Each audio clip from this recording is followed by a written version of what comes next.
Assalamualaikum warahmatullahi wabarakatuh. Bayangkan, hanya dalam satu malam, dunia berubah. Langit yang dulu biru kini memerah oleh dentuman rudal. Dari Saint Petersburg ke Teheran, dari Tel Aviv ke Washington, seluruh bumi menahan napas. Apakah kita sedang menyaksikan awal dari Perang Dunia Ketiga? Hari Minggu, 22 Juni, bukan sekadar tanggal di kalender dunia, tapi menjadi titik panas sejarah modern ketika Amerika Serikat secara resmi ikut masuk dalam konflik yang sejak lama membara, perang antara Iran dan Israel.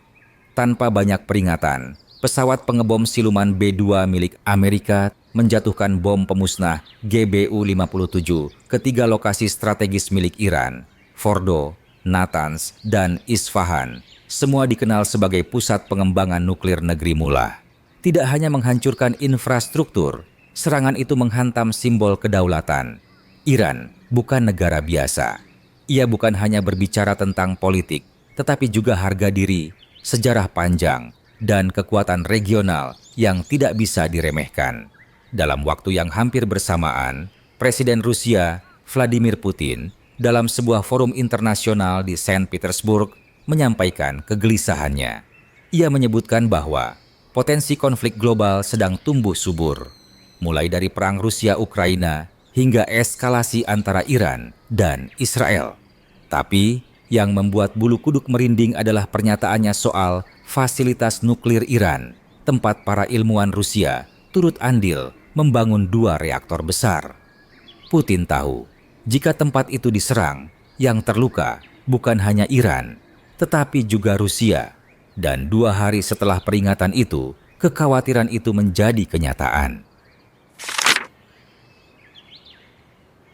Serangan tersebut menandai satu hal. Amerika tidak lagi berada di pinggir lapangan. Ia sudah turun langsung, menyerang langsung, membuka babak baru dalam sejarah konflik Timur Tengah. Bukan hanya soal bom atau fasilitas nuklir. Ini tentang dominasi. Tentang siapa yang menguasai peta dunia esok hari. Keterlibatan Amerika, terutama di bawah bayang-bayang Donald Trump, membuat banyak pihak gemetar. Trump dikenal sebagai figur yang tak terduga. Dengan keputusan sepihak, ia bisa mengubah tatanan internasional. Kini, Israel dan Iran bukan lagi 2 negara yang saling melontarkan ancaman. Mereka sudah berada di jalur api. Dan ketika api sudah menyala, siapa yang bisa memastikan ia tak akan membakar seluruh dunia?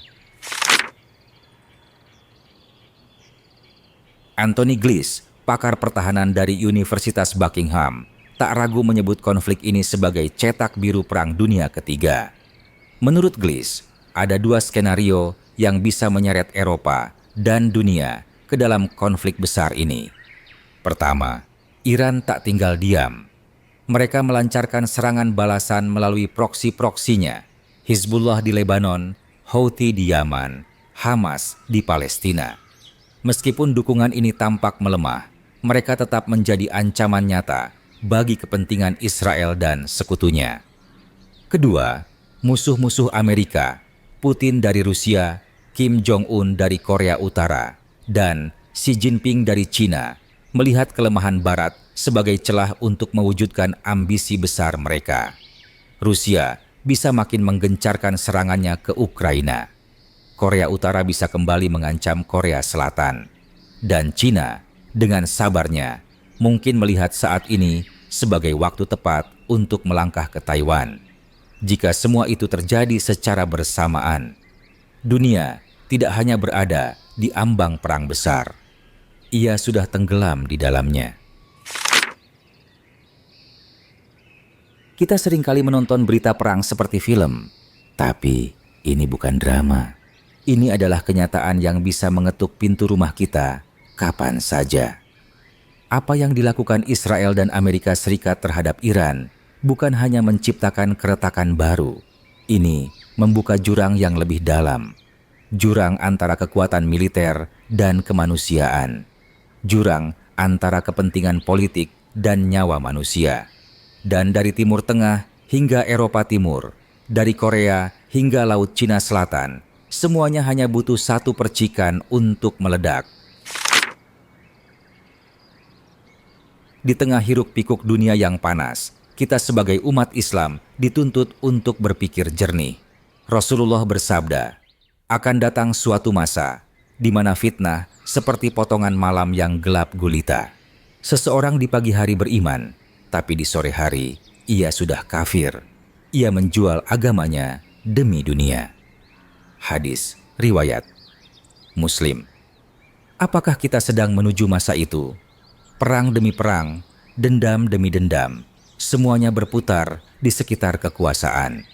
Tapi kita lupa bahwa setiap peluru yang dilepaskan, ada ibu yang kehilangan anak, ada anak yang kehilangan ayah, ada negeri yang tak akan pernah kembali seperti semula.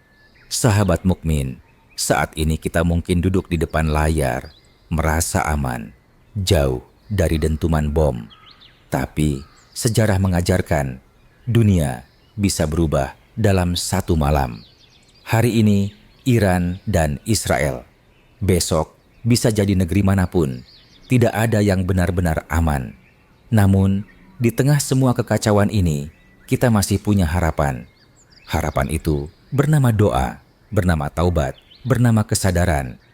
Kita tidak bisa mengendalikan dunia, tapi kita bisa mengendalikan hati kita. Kita bisa mendidik anak-anak kita untuk mencintai damai, bukan perang. Kita bisa memperkuat iman agar tidak goyah saat fitnah melanda. Ingatlah, Allah tidak melihat siapa yang paling kuat secara militer, tapi siapa yang paling kuat imannya. Siapa yang tetap lurus jalannya di tengah dunia yang bengkok.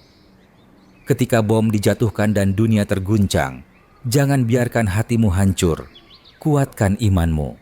Karena di akhir zaman ini, hanya yang berpegang teguh pada Allah lah yang akan selamat. Mari kita doakan dunia.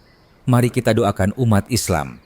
Mari kita bersatu dalam iman, bukan dalam kemarahan. Jangan lupa like, komentar, dan share video ini agar lebih banyak orang yang terbangun dari tidurnya. Subscribe sekarang dan jadilah bagian dari Mukmin Studio Official, suara kebenaran di tengah kebisingan dunia.